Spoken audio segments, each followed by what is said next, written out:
കൈമാരെ നമ്മൾ ഇന്ന് വന്നിട്ടുള്ളത് കോട്ടപ്പുറം പള്ളിക്കുന്നിൻ്റെ പറയുന്ന സ്ഥലത്താട്ടോ. ഇവിടെ ഇന്ന് നോമ്പ് തുറയാണ്. അപ്പോൾ ഇന്ന് ഇവിടെ ജാതി മതം എന്നീ എല്ലാവരും ഇന്ന് നോമ്പറക്കാൻ വരും. സ്ത്രീകളും കുട്ടികളൊക്കെ ആയിട്ട് ഒരുപാട് ആളുണ്ടോ. ഇവിടെ വരെ ഗ്രൗണ്ടിൽ വെച്ചിട്ടോ പരിപാടി. അപ്പോൾ എല്ലാവരും വരും നമുക്ക് കാണാം. അപ്പോൾ ചങ്ങായിമാരെ നമ്മളിന്ന് അപ്പം എത്തിയിട്ടുള്ളത് നോമ്പ് തുറക്കാട്ടോ. ഇത് സ്പോൺസർ ചെയ്തിരിക്കുന്നത് ഗാലക്സി പള്ളിക്കുന്ന് പറയുന്ന ഒരു ക്ലബ്ബാണ് കേട്ടോ കോട്ടപ്പുറത്തുള്ളത്. അപ്പോൾ ഈ മലബാർ ഏരിയയിലായിരിക്കും കൂടുതൽ ഇതുപോലുള്ള നോമ്പ് തുറകളും കാര്യങ്ങളൊക്കെ ഉണ്ടാവുക. അതായത് ഓരോ ക്ലബിൻ്റെ ബേസിലായിരിക്കും അധികം ഉണ്ടാവുന്നത്. പല കമ്മിറ്റികളുണ്ടെങ്കിൽ കൂടിയും ക്ലബിൻ്റെ ബേസിലായിരിക്കും അധികം എല്ലാ നാട്ടിലും നടത്താറ്. അതുപോലെ ഇന്നിവർ പള്ളിക്കുന്നത്തെ കുറച്ച് ചെറുപ്പക്കാർ കൂടിയിട്ട് അവർ ഗാലക്സി പള്ളിക്കുന്ന് എന്നുള്ള പേരുള്ള ക്ലബിലാണ് ഇന്ന് നോമ്പ് തുറ സംഘടിപ്പിച്ചിട്ടുള്ളത് കേട്ടോ. അതുപോലെ തന്നെ ജാതി മത രാഷ്ട്രീയം തന്നെ എല്ലാ ആളുകളും പങ്കെടുത്തിട്ടുള്ള ഒരു നോമ്പ് തുറ കൂടിയാട്ടോ ഇത്.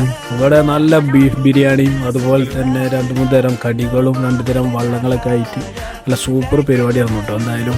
എന്തായാലും ഇതുപോലുള്ള കേരള സ്റ്റോറികളാണ് നമുക്ക് ആവശ്യം. അതുകൊണ്ടല്ല പല നാട്ടിലും ഇത് ചെയ്യുന്നുണ്ടായിരിക്കും. അതുപോലുള്ള പരിപാടികൾ വരട്ടെ. എല്ലാവർക്കും സന്തോഷം. അടുത്തൊരു നോമ്പ് തുറ പരിപാടിയിട്ട് നമുക്ക് കാണാം.